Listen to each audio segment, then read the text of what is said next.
What I want to do here was to compare Dystopia and Team Fortress 2 together for players of either game, or for people thinking of acquiring either game. This wasn't easy as I imagined, as both games may be fundamentally the same, their individual traits made them very hard to fit into one format.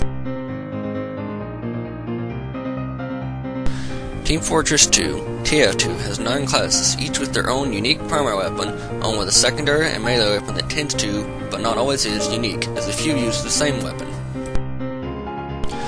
Dystopia has 3 classes, each with the ability to equip one of 4 primary weapons, available only to that class.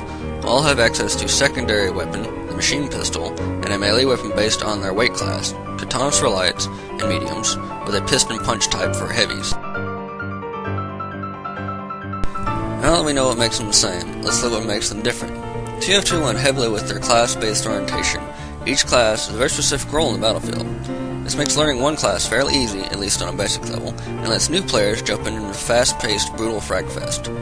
The art style of TF2 is notably cartoony, and the designers went specifically with a more comical style in the game as a whole. Characters even have a silly accent to boot, making it all very reminiscent of The Incredibles. Also, with TF2 being a commercially made game, it has a very big player base, lots of servers running. Dystopia, on the other hand, has a noticeably sci-fi leaning and a mature look, with characters using cybernetics to enhance themselves or hide from the enemy, making it easy to adapt to a situation in between spawns. However, the bigger the class, the less cybernetics it can hold, and the slower it moves. The weapons are also distinctly sci-fi oriented, with laser rifles, grenades that sprout legs and scurry after enemies, but that's not to say there are not classic weapons like the assault and sniper rifle, or the shotgun.